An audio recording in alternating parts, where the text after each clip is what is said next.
Alright, i-vlog natin tong unang booking natin for today. Rito sa Riverside. Time check, 1:34 ng hapon.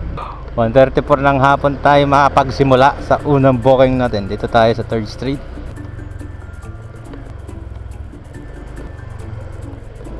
Grabe tindi ng init ngayon ha. Pero mas okay na yan kaysa sa ulan. Ang hirap mag-deliver pag uwan. Di ba? Agree ba kayo ron? Mga riders, agree ba kayo kapag okay pag mainit kaysa maulan? Sa tingin nyo, agree ba kayo? Dito na tayo sa street ni customer.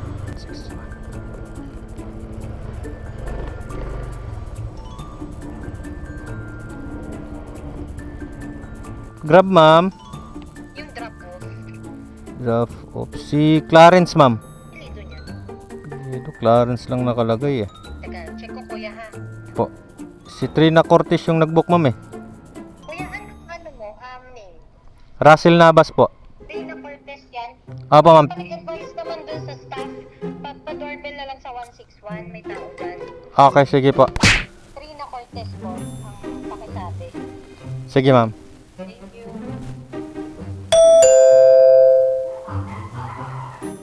Kay Trina Cortez po, pick up.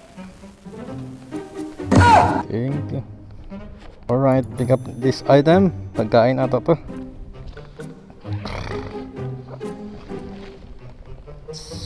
Uy.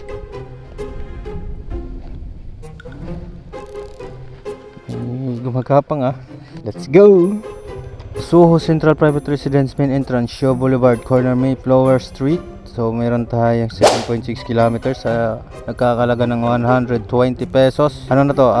Kumbaga yun na yung kikitain ko. Labas na dyan yung kay Grab. 120 pesos, 7.6 kilometer. Time check is 1:40. Makakarating tayo ng 2:05 PM. So let's go. Tingnan natin kung makakarating tayo ng 2:05 sa ating drop-off area. Let's go! So andito na tayo sa Ortigas Flyover. Time check is 1:49. So diretsuin to hanggang sa drop-off 4 km. Tara, let's go. So andito na nga pala tayo sa Soho Central Private Residence eh. So pinapaiwan lang daw to sa ano. Pinapaiwan daw po.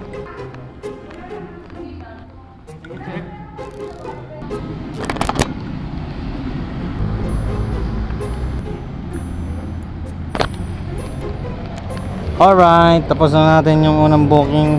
May pumasok na pangalawang booking ko pero hindi ko na iba-vlog to. Ayoko ng mahabang vlog. Gusto ko yung maiksi lang. Salamat, thank you.